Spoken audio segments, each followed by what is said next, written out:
Welcome to Feel the Heat, a 5 Reasons Sports Network Miami Heat podcast. Hosted by Allana Tachauer and Michael Christian. This is your one-stop listen for all things Miami Heat culture, past, present, and future, on and off the court.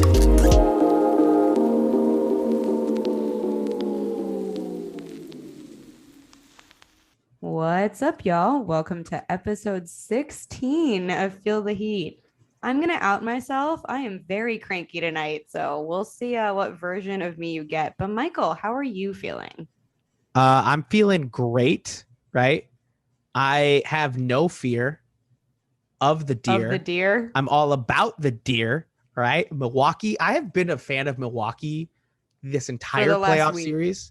No, for this entire playoff series for the past year, actually. Listen, honestly, for the past year. Oh, I listen. The Milwaukee Bucks are the number one team in my book. Have always been. Giannis, Y'all need to cancel Michael. Greek freak. ASAP love that guy. Listen, and Middleton, artistic flopper. Oh, now you like him. Love that he calls out other players on fouls, and like tells them like that was wrong. Like, yes. Be the police, Mr. Middleton. What a lovable team of just like little misfits, ruled out, beaten down, and they're coming through. Fear the deer, Phoenix, because they're stomping your ass. I wish I could reach through the screen and slap Michael like 10 times across the face. Honestly, I'm fine being one of like maybe 2 Heat fans in the entire world that's actually rooting Who's for the Bucks. other one? I would like you to find this person. Ethan? No. Ethan was persuaded by one little presser. Okay, which was he had actually a really moment. good presser. It was, and I'm not against Giannis at all. Like, I really like him, both on and off the court. But you just told me off air. You said, I hate the entire city of Milwaukee and Giannis above all else in the world. None of this happened, ladies and gentlemen. None of this happened. 100% that's what you told me. Wow. I am shocked that you would. Michael's backtrack. nose is growing at an astounding rate, Pinocchio. Why didn't you just say, Pinocchio, your nose is growing at an astounding rate? Did we not go over the fact that I am very cranky? My brain is not going to fire at the same speed. No, okay. I'll be honest. I am honestly not a big Bucks fan. I'm not a big Milwaukee fan. I just like rooting for the Bucks because everyone was rooting for the Suns. That is very well documented here. And to a certain extent, yes, I do kind of want them to win because, listen, that Giannis presser is fantastic. And then I got into this like YouTube rabbit hole of watching Giannis interacting with fans and stuff. And he's such a wholesome guy that at this point, I think I'm rooting more for him than CP3 because that's really the pulling factor for me on the Suns is like maybe CP3 should finally get his ring. Yeah, I'm rooting for Giannis more. So you're rooting for an entire squad based on one player? Yes. I don't like that, but I mean, you rooted for an entire player based on his looks. That is completely different. He happened to already be on a team that I was rooting for. And now you root for him on, what was it, the Kings? Did he go to the Kings? Yeah, Sacktown. Ugh, you have to not call it that. I do what I want, Mr. Michael. You do what you want. And so do the Bucks, because Lil Miss was sitting high and mighty after 2-0 for the Suns and talking about potential sweep. And the Bucks said, nah. And they've been storming back in this series. They've won 3 in a row, are back home in Milwaukee tomorrow night, or tonight if you're listening to this on Tuesday. If you're listening to this after, I don't even know. You already know what happened in Game 6. I mean, at this point, the Bucks are the favorites, obviously. But I'm not sure what else the Suns can do because the Bucks defense is kind of shut the Suns down. You mean when both the Cams combined for 12 points last game? Okay, you're talking about Cameron Payne and Cameron Johnson? Correct. Who shot a combined 10 shots and made 5 of those shots. So they shot 50%. So it's just that they can't get more shots off because Devin Booker's taking 33 shots a game. He had 40 though. great for him. Good game for him. I'm not taking that away from him, but what do you want the Cams to do when they only get 10 shots? I want better from the Cams. Okay, That's what I want. I don't want Bulls Cameron Payne to return. That was an ugly, ugly time for Chicagoans. Chicagoans? Chicagans? Chicagans. Michael was already making fun of my Midwest twang, I guess you can call it. Do you guys have a twang in Chicago? We do. So whenever I go traveling, especially internationally, they're like, Chicago, right? I'm like, what? Why do you know this? But I can't hear it on myself. Okay. Well, I will say I just met someone last Friday who is from Wisconsin. I think he's technically from like around the Oshkosh area, somewhere around there. I know where that is. That accent was thick. Like it was a very thick accent. And I told him that, I asked him about Milwaukee and the finals and if he's watching and everything. He's like, yeah. And, his girlfriend, who's a friend of mine, and she was like, oh, yeah, he does like some sports stuff. He does like this podcast. And he's like, oh, I'll check it out. I'm like, please don't. I've said a lot of bad things about Milwaukee. So I didn't want to disrespect Finally, your him. rude words are catching up to you. I really don't think they will. He went back to Wisconsin. Hi, guys, if you're listening. Again. Thanks for the support. I mean, if they're listening, I appreciate it. But I think the Suns' goose is cooked. I don't think it goes past game 6. And that's not a bold claim. Faith.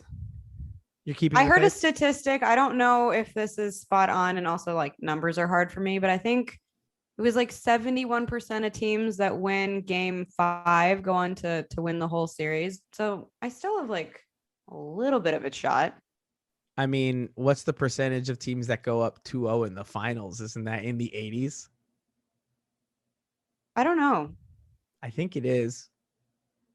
If anyone can come back, it's the Suns. And if it can happen in any year, it's this year, the Asterisk year. Okay, so, I mean, that's kind of an interesting point because we can dissect that game, but a lot of other people did that. Game was Saturday night. Everybody's moved on. They're going to game 6. You bring up the Asterisk year thing. So I want us to start looking at this final series and looking ahead, right? Like the Bucks are either going to be NBA champions or they're going to be runner-ups. Runners up? Runners up? Runner-ups? Runners up. They're going to be second place, right? So they're going to be either first or second place in the NBA. They look like a strong team. We know what they did against the Heat. We know what they did against the Nets, which, yes, a lot of that was because of injuries and other things, but they still found a way to win it. Moving forward, is this the Bucks team that is going to be there year in and year out for the next, what is it, like maybe 2-3 years that they have most of them under contract? Or is this more a product of the season? I think the Bucks are actually one of few teams that may have been representative of their actual selves this year. Because I can't really think of any situation moving forward, depending on, obviously, I don't really know what guys are under what contracts, but if they stay pretty much intact, I mean, I'm assuming Giannis will only get better. If Bud does stick around, which do we think he will, even if they win? I don't know, but I think they're starting to figure things out. I mean, Bud has to stay if they win the championship. You don't fire a coach right after winning a championship. I mean, the Bulls did, but that's because it's the Bulls. They've never really been a well-run organization. They got... Are you firing shots at my city? Okay, again? Hold on a second. Let's be honest. Without Michael Jordan, the Bulls would be nothing ever. Okay, we had like a little bit of the Derrick Rose era. I would even say that if Michael Jordan never joins the Bulls, maybe that doesn't happen either. We're back to the butterfly effect. Yes, the butterfly effect. Did you have to? You had to call that out. Because you claim to be like the grammatical one of the two of us. On paper, I can't talk for shit. It's just fun. This has make been fun of well me if I said documented. Something wrong. No, I just make fun of your writing. You have to bring that up. This is why I don't write. I wasn't going to say exactly what article. Why I've never written anything ever again. Also because I just hate writing and I think it's annoying, but I can be your ghostwriter. I mean, it's not really ghostwriter because everyone would know that you're writing for me. So you're saying the Bucks are real. The Bucks are it. Like, this is the actual team. I think it's the actual team. I don't necessarily know if they would have gotten this far. I mean, to your point, Brooklyn's injury did play a role. And I also think the Heat were not at their best selves, but I think the way that this team is playing, I think they've clearly figured things out. I think Giannis has continued to level up. I will say, I mean, Middleton has been very solid the last few games. And obviously Drew had 27, I think, the other night, but we've talked about it before. I felt like in the beginning, you weren't sure what you were going to get out of the supporting cast. Like one night, one guy would step up in the next. So they have to keep well-rounded. But I don't know. I think this is pretty much who the Bucks are. And we talked about it before with the Bucks where, it was like, oh, Middleton should be the Robin to Giannis's Batman. But Robin kind of shifts around on that team because although, yes, more often than not, it is Middleton. I mean, we've seen it be Giroux multiple times. We've seen it be Brook Lopez, which is honestly shocking that he can still do what he put up 33 points on the Hawks. That one, I didn't know he could still do that. I think the thing with the Bucks is I don't know how much more they're going to improve, which honestly, why improve if you're up 3-2 in the finals? You probably don't need to improve much if you're up 3-2 in the finals. I just will agree with you on if they face the Nets again and the Nets are at full strength and they have a full season under their belt, I'm not sure they win that series. I think if they face the Heat again in the first round, the Heat at least take a couple games off of them, making things harder for them in the future rounds. My thing with the Bucks, though, is more, one of the big issues that we've talked about before with the Heat going into this last season and the Lakers going into that last season was they had a really short offseason. And I'm going to shout out Pool Party here. I know I saw it in the Pool Party. I don't remember who mentioned it, but somebody was saying how short the offseason is going to be for the Bucks. I think it was something like 90 days, if not less than that. So it kind of makes you think this year is affecting it as well. Maybe the Bucks are going to come back tired next year too, right? Hopefully nobody gets injured. I'm never going to hope that on anybody, but they might be tired coming into next season. So is this an opportunity for a team like the Heat to pounce, or do the Heat have a long way to go to catch up to them and the Nets and the Hawks even maybe? Because, hey, say what you want. The Hawks made it to the Eastern Conference Finals. So, yeah, I mean, I think for me, the wild card is really, I mean, it's a few guys, but someone like Connaughton kind of sticks out to me. They wanted him there for a specific purpose, and when he gets hot, but it doesn't happen very often. And it kind of makes you wonder how long guys like obviously Giannis, but also Middleton and Drew, how long they can sustain keeping up the entire team if other, role players don't grow and don't develop into what they were kind of signed on to do. I know that Dante got hurt, and I don't know where his progress is there. I'm sure he's going to be back next season. But it's going to be interesting to see kind of what happens, regardless of honestly, if they win the finals or not. Yeah. And honestly, we talk a lot about the Bucks because the Bucks are the ones in the Eastern Conference, and the Suns from a competitive standpoint for the Miami Heat wouldn't really matter until the finals. And it would require the Heat to get to the finals. Unless Chris Paul leaves. And so we'll just throw this one in there too, just to kind of talk about it. The Suns, do you think they have a good chance to repeat? Because I'll go first on this one. This seems like a lightning striking kind of occurrence. This felt like a perfect setup for everybody. I'm not sure Chris Paul can do that level of play again. I think a lot of those other players can improve. I think DeAndre Ayton is on a better path now. I just don't know if the Suns get through a healthy West either, right? Because the Nuggets were super beaten up. Lakers had to do the play-in. Sucks to suck. I mean, it's just going to be a tough road for the Suns to make it back. Do you think the Suns are now solidified in contender status, or is this going to be like a one-hit wonder? We'll see where it goes from here. No, I mean, I hate to say it, but I don't really expect them to do the same kind of thing moving forward. And honestly, this is why I'm calling it an asterisk here. I know people kind of started saying that after the Heat got kicked out, and sure, it's an easy excuse, but I have been saying this for a while. Everything that happened this year will likely not replicate. Teams that should have been in fell off. There were crazy injuries across the board. Certain teams had more rest than others. I think that, the Suns made a lot of improvement for guys like DeAndre Ayton. And I think that Chris Paul being there was a huge part of it. But I do kind of think that it was circumstantial. And I think that it's going to take a lot of other Western teams once again falling off for them to go as far. Again, this is one of those situations where I don't really know where certain guys stand on contracts. I don't know where kind of the Cams stand and other guys like that. I think that they are building a great foundation. I think Monty clearly very much knows what he's doing there. But do I think that this is going to be a foregone conclusion next year? Absolutely not.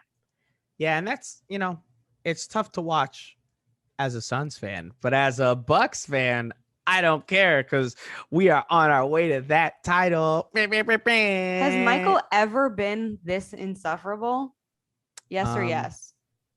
Or rather, no or no. My brain tonight. So I have been this insufferable. Before. Honestly, probably, but this is still pretty bad.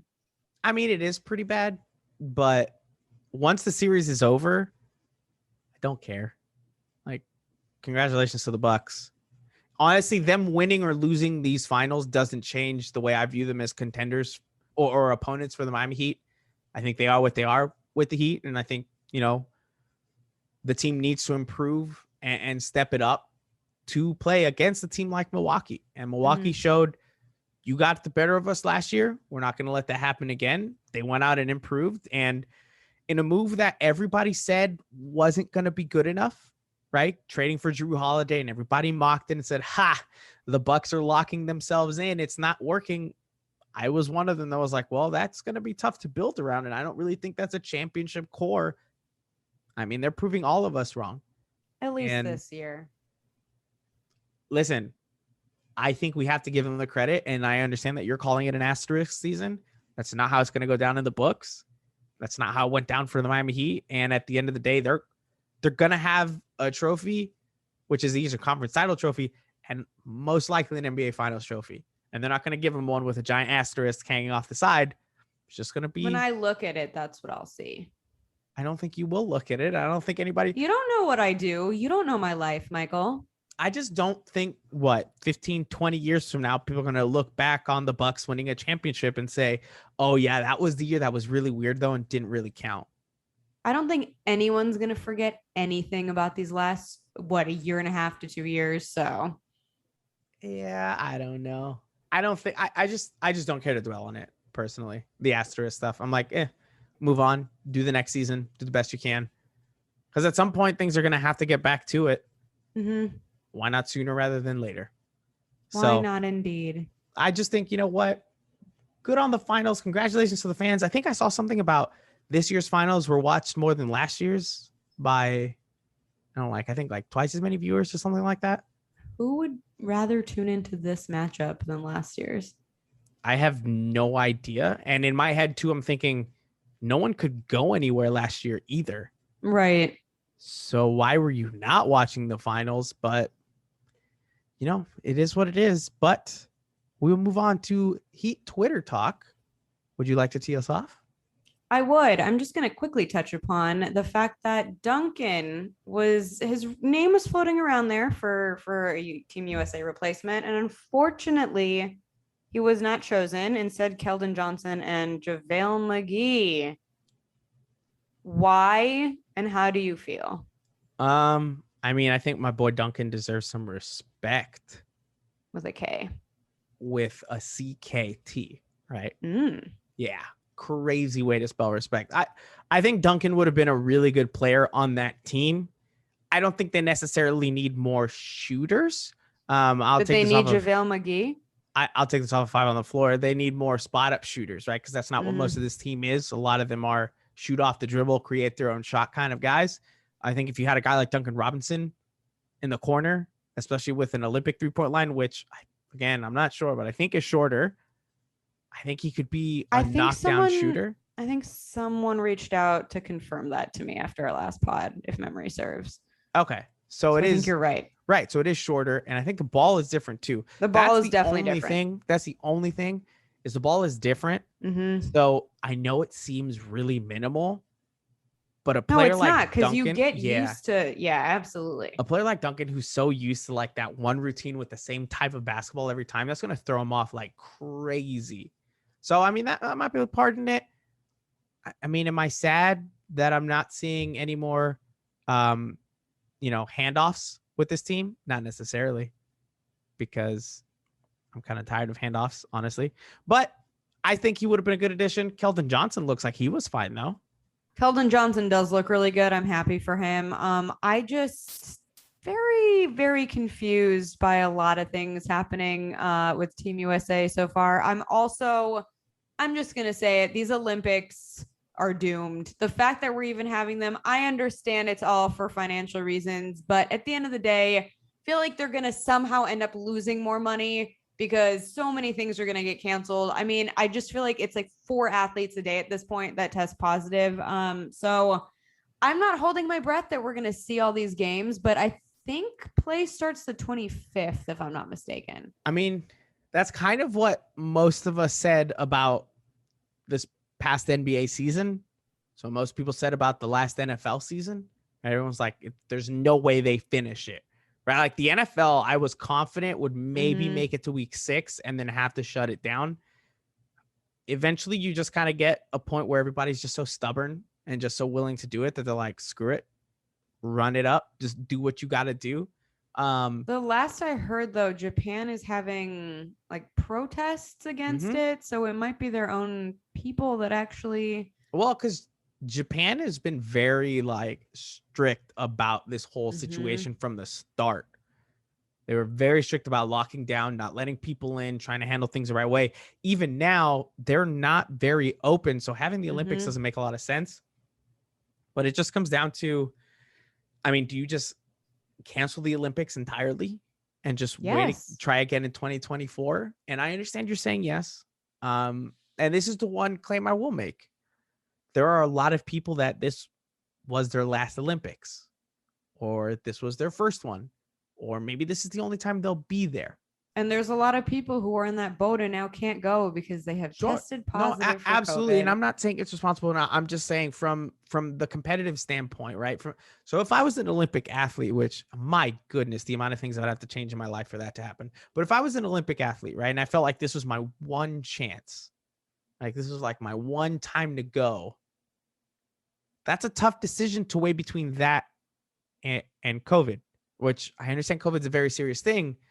This is a once in a lifetime opportunity. And this is a once in a lifetime opportunity that is only given to the smallest fractions of people on the planet, on the entire planet, whatever that is, right? It could be shot put or fencing, basketball, just whatever it is, right? So that's my one place where I'm saying for the athletes themselves, I understand keeping the games.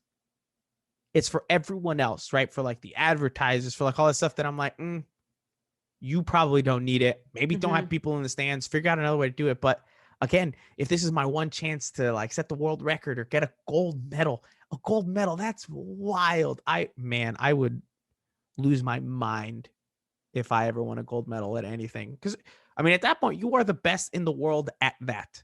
And I don't know a single person in my life that I could say is the best in the world at anything.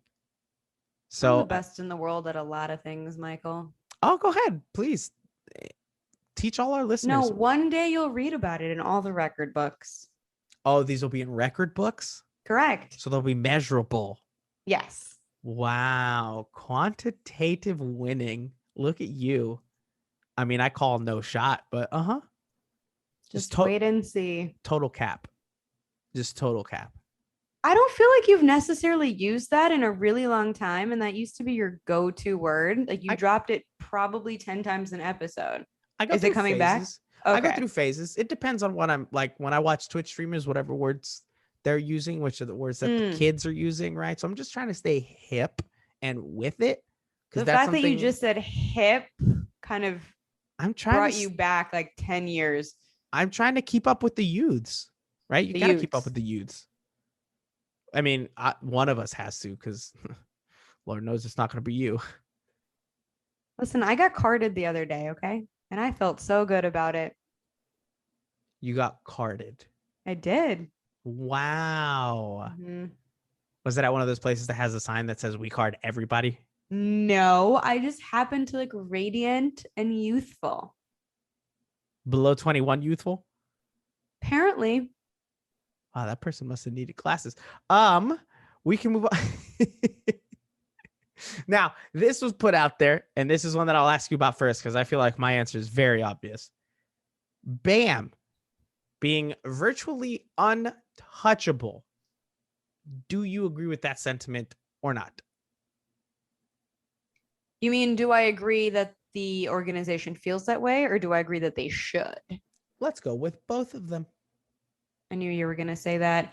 I do agree that the organization feels this way. I think at the end of the day, they want Jimmy around, but if we're being realistic, Bam is the younger option. And Bam is kind of the guy that you can more easily build around. So not to say that they don't also want Jimmy, but I do definitely think that, you know, the way that they feel about Bam is probably the way they're going to continue to feel about Bam. Do I think that they should feel that way? It's hard because I was pretty vocal about the fact that I don't think Bam did what he needed to do last season. Does that mean I don't believe he can get there though? No. I do, however, think that it's quite dependent on the pieces that are brought in around him. And I think that they really need to prioritize guys who are going to make not only the team better, but make Bam better. Because Bam, like I said, Bam has a lot of avenues that he can go down. And I think there's a lot of different areas he can grow in, but he really needs to hone in on like exactly the type of player he wants to be. And on top of that, who he can do it with. Yeah. First of all, shout out to the recently turned 24-year-old Bam Adebayo. Cancer season, baby. Sure, whatever that means. We're almost at Leo season. Watch out. Oh gosh, you're gonna be insufferable, aren't you? Just the absolute worst. I mean, you're the absolute worst on a daily basis, so that's fine. With Bam, do the Heat think he's virtually untouchable? Yes. Should he be virtually untouchable? Again, yes. I don't see where you trade away Bam Adebayo and make your team championship ready right now. Because you'd have to get a player who's great now. And nobody's going to trade away that level of player. Like, Bam is fantastic. But even Bam isn't necessarily proven yet in terms of carrying a franchise all the way to the finals. Yes, he was part of the Heat that went to the finals last year. I'm not saying that was fake, but a lot of that was Jimmy too, right? And so I'm sure a lot of GMs and front office people are like, well, was that more Jimmy? Was that more Bam? We don't know. I think who even out there would say, okay, give us Bam and we're going to give you this all pro player that's going to uplift your team to that next level. And on top of that, you're taking a team down one superstar, adding another superstar. And our issue was, you know, everybody felt like the Heat didn't have enough superstars, right? Like they needed a third. Swapping one of your two, I don't think really does it. Barring it being a player like, I don't know, maybe like a Stephen Curry, and then you can maybe get another big man. But even then, right, they're going to be down on size, like, and nobody's going to make that trade. I don't blame Golden State for not making a Bam for Stephen Curry trade. Like, that's not going to happen. So I don't see what scenario I'd ever be happy trading away Bam.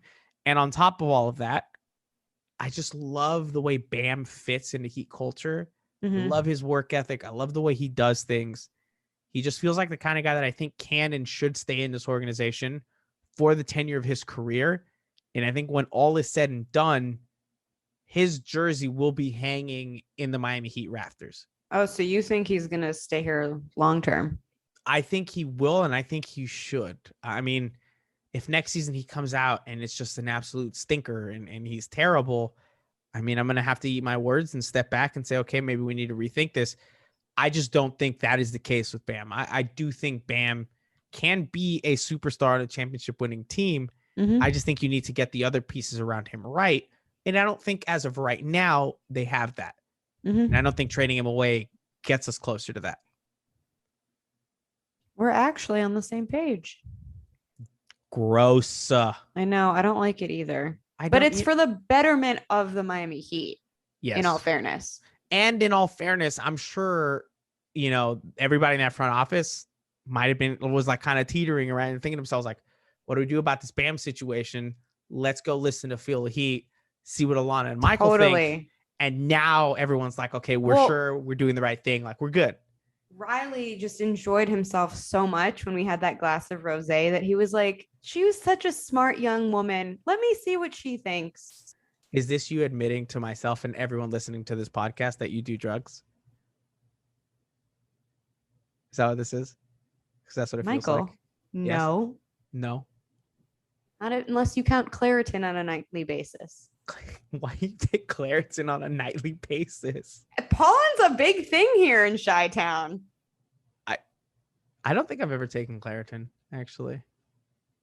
It's an experience if you take too much. You'll be groggy AF the next morning, but... One time, I was really excited about this, actually. I decided to pull a Will Smith, right? You remember Will Smith in Hitched? Mm-hmm. When he gets, like, infected and then he takes the medicine, but he puts the straw in the medicine. So one time in college, I started feeling kind of feverish, but I was hanging out at a friend's house over spring break in California. So I bought a bottle of NyQuil and I put a straw in it. Oh my God, Michael. I didn't. How did that go for you? It was fine. It was actually a good time because then I fought to sleep. I can taste the NyQuil as you're telling this story. Yeah. It was like the nighttime NyQuil, that like purplish, bluish one. Oh my God, I want to throw up in my mouth. Really? I think NyQuil tastes pretty good. Okay, Lil Wayne. Is that a reference I should understand? Yeah, are you drinking some scissor over here? What's that? Michael, I want you to go look it up once we're done with this episode. Scissor? Correct. Okay. Two Z's. We have taught Michael something tonight. We also found out that you overdosed on Claritin.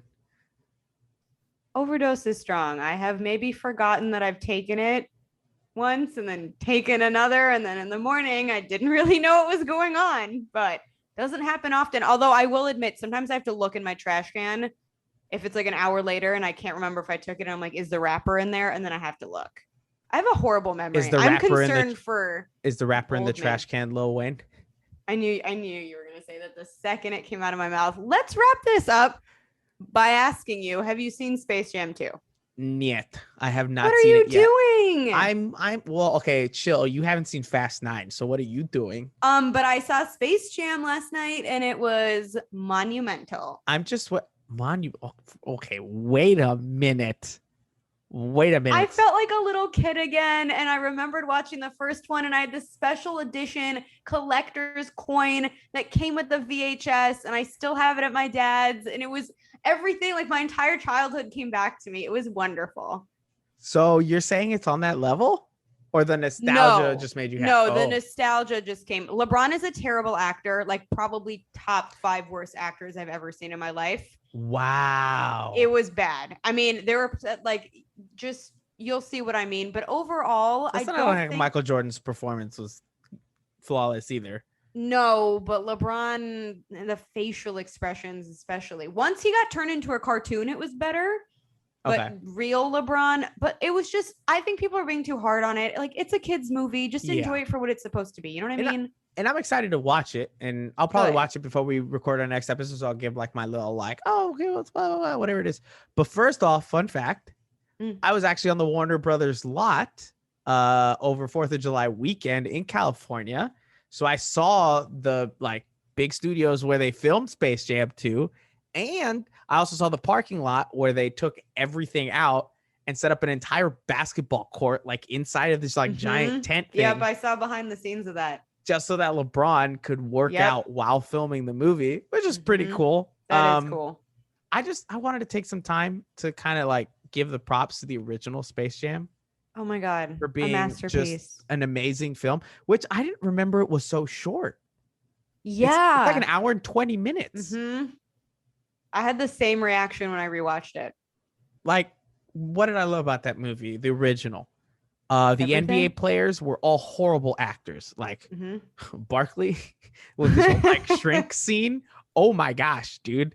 Them like chilling in the hospital on the like wheelchairs, bro. What else? Bill Murray was great, right? Like him coming in at the end of the movie. Michael Jordan was okay. I didn't think he did all that amazingly, but I remember watching Space Jam. I've definitely watched that movie upwards of 50 or 60 times. My parents were so sick of me watching it. Like it was just, and then the song would come on and I'd be singing along to it. And it was, I have these vivid memories in the living room of just being so annoying. The original, like the opening song? Yeah. You want to sing a little bit for everybody? No, it almost came on and then I'm like, what am I doing? We're live recording. You don't want to hear that. I think everybody wants to hear you. The only person who's ever told me I have a beautiful voice is my friend Eugene, and I was belting Ariana Grande and he was like, Allana, you sing beautifully, but he might have been intoxicated. Singing, so I'm not Ari? sure. Singing Ari. You can't hit Ari. No, I agree. I think he was intoxicated. I don't think he was on point there. Yeah, chill down with that. You ain't no Ariana Grande. I didn't claim that. And if you come after Eugene, I will kill you. I'm just saying you're no Ariana Grande. That's all I'm saying. Okay, so on that note. Oh, on that note. Get it? That note. I'm funny too, Michael. Are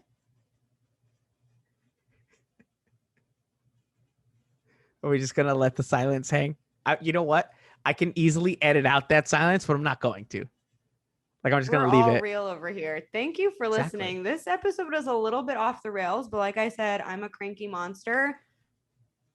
It's before we at some point we just have to acknowledge that our show doesn't believe in rails, right? Because I feel like every episode we talk about, we've gone off the rails. Like that's just our show. I mean, I feel like that's our show in the off season. It's easier for us to get distracted. Yeah, it's hard when we don't have a culture player. Actually, no. Culture player of the week. Pick your favorite player from Space Jam 2. Which player do you think performed Michael the B. best? Jordan. Michael B. Jordan was the highlight of that movie. When he walked in, I was just like, you'll see. It's a very short. It's a short appearance, but I was like, oh my God, yes. Did you just not say spoiler warning? It's a very, very short scene. I know that Rick and Morty are in the movie, and I'm really excited to see that. You don't even know who Rick and Morty are, do you? I do. Is it because they said their names? No. I'm clued into some things. You don't even know what scissorp is. Go look it up. Go watch Rick and Morty. Good night, y'all. Thanks for listening to Feel the Heat. Can't get enough of your hosts? Follow Allana at Allana Tachauer, Tachauer, and Michael at Michael5RSN on Twitter and Instagram. And don't forget to subscribe.